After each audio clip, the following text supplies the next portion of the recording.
I downloaded a free texture from Poliigon, brought it into Blender Octane, and this is what happened. So I'm here on Poliigon. I'm gonna download this free texture here. They have cowhide black texture here. I'm gonna go ahead and download this. We're gonna download the 4K version. We don't need to be greedy and take the 8 to 6K. It's just gonna kill your computer anyways. I'm gonna come here, selected maps. I'm gonna go ahead, I'm just gonna choose all of these maps, and then we'll go ahead and break it down once we go to choose which ones we're going to use here.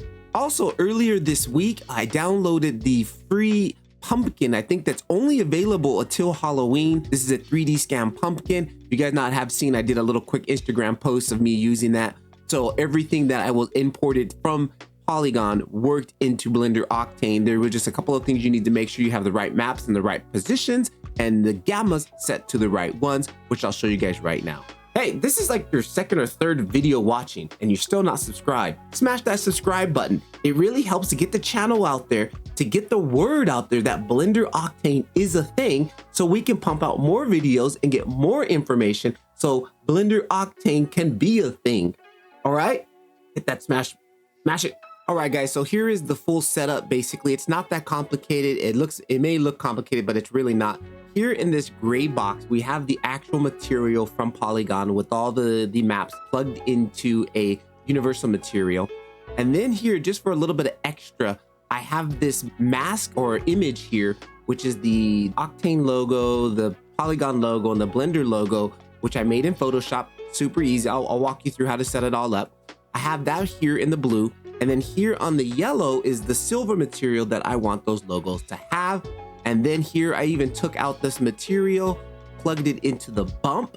So it's acting as a mask to make it look like it's a little bit indented into the actual leather material. And then those are being mixed together. So we're gonna go ahead and break this down. I'm gonna put on a new material and I'm gonna build it again from scratch here to show you guys. Now, what I typically do is if you have the Octane Node Wrangler connected, all I'm gonna do is click on it. I'm gonna press Control-Shift-T. That's going to open up the folder. Then we're gonna go ahead and navigate to wherever you saved your files at. All right, so for me, here is all my files here. So what I'm gonna do here, scroll this down so I can read them by name. What I'm gonna do is select my bump 4K. I'm gonna select my color variation 1. I'm gonna select displacement 4K. Then I'm gonna select glossy and I'm gonna select normal. Those are all the ones that I'm going to want to choose for Octane to use. So I'm gonna go ahead and import those in. And immediately what I like to do is press S before you touch anything and just scale this up a little bit to give them space.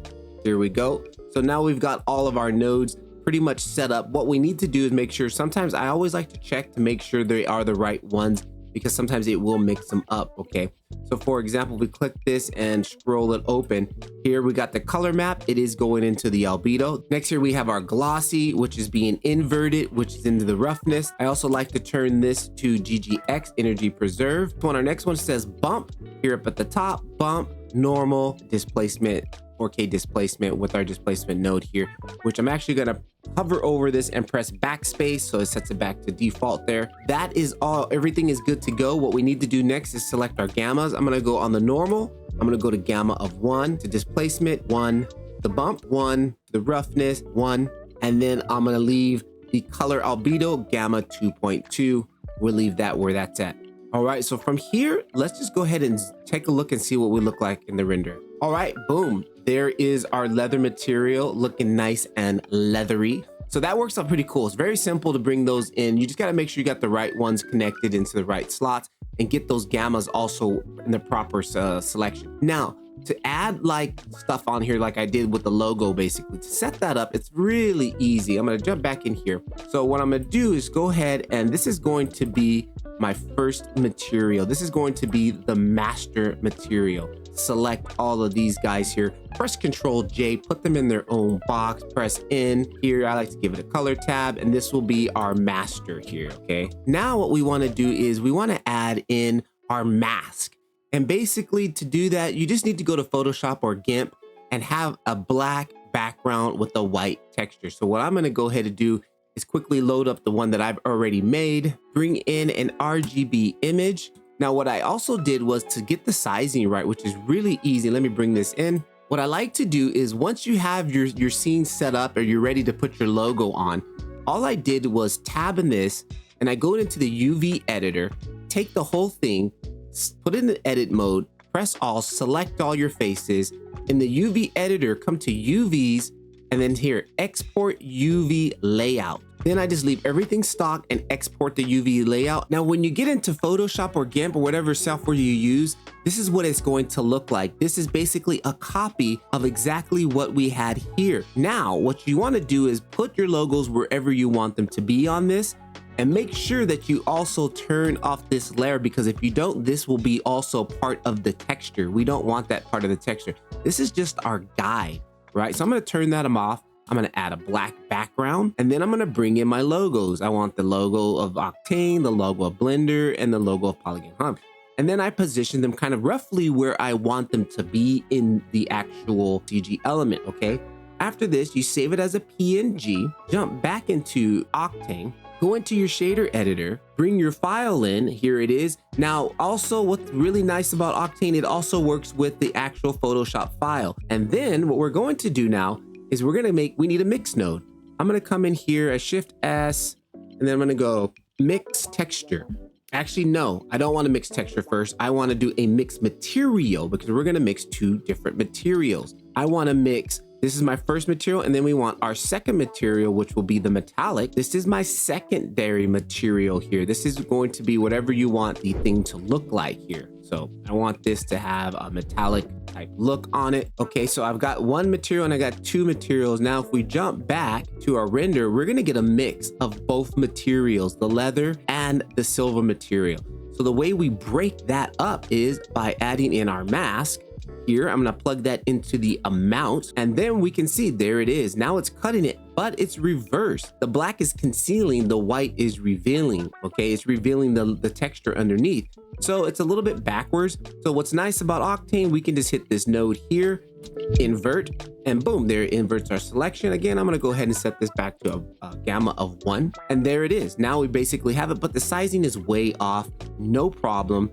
Add in a transform node, and let's just go ahead and scale this down and position it to where we want it to be. Now, if we look here, you can clearly see they're like repeating over and over and over. To fix that, let's go ahead and set this back to 0. All we do is come in here to blend border modes, and I'm gonna go black color, and I'm gonna go to the next one, black color.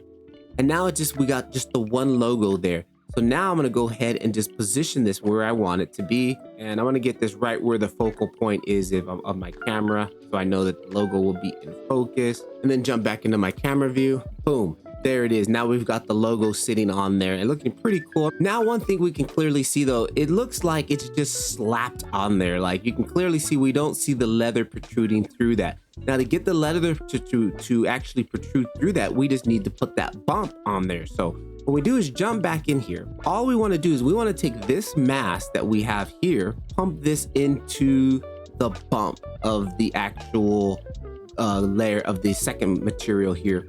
And what that's going to do is it's just going to give us a little bit of bump action here. So it doesn't look like it's just splat platinum. Now we can see it's slightly indenting into it a little bit, right? Let's kind of zoom in there and see if we can get a little bit closer.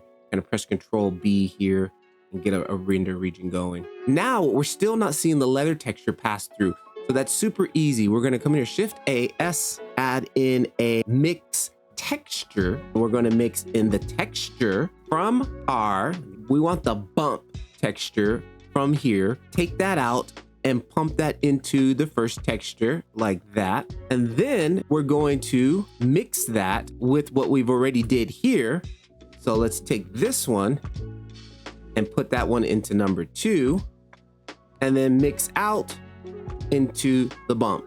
Okay, and technically we don't need this guy anymore, so I can go ahead and kill that, bring it back into here. And now we're mixing those two textures. We're mixing the bump from the text from the logos, and we're mixing the leather pattern onto the metallic. So let's jump back into our render, and boom, now we can see the leather protruding through, right? And we can control that amount again with using this here. I do something a little bit more slightly, maybe 250.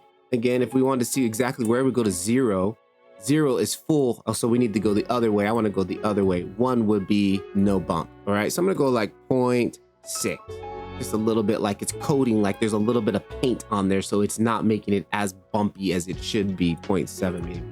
Control Alt B to erase the render region. Boom, there it is. That's basically how we would import a texture from like Polygon to do this. Now you could add a little bit more if you wanted to, like to bump up your displacement. You have control of that down here at the bottom. We scroll down here, go back to our first material 1. Here is our texture node here. And one thing I should do is put this level, because it was a 4K map, so we can put this also to 4K data. Now, again, the displacement, technically, I should actually say, is not carrying over. This is one thing, like since we have a displacement here, this displacement is actually not working. This displacement needs to be connected over here to this for it to actually to work here. Now it's gonna work. Any displacement you have happening before this mix node is canceled out. It needs to be put into the displacement of over here, and that's why there's a displacement here. So let's go back and see if we see any difference. I have it at such a low value that it's really not making that much of a difference, but there it is. Make sure you plug in your displacement here on the mix node so it can carry over. The music in this video was provided by Artlist. Take a look down in the description. I have a link that you can use and get 2 additional free months added to your subscription.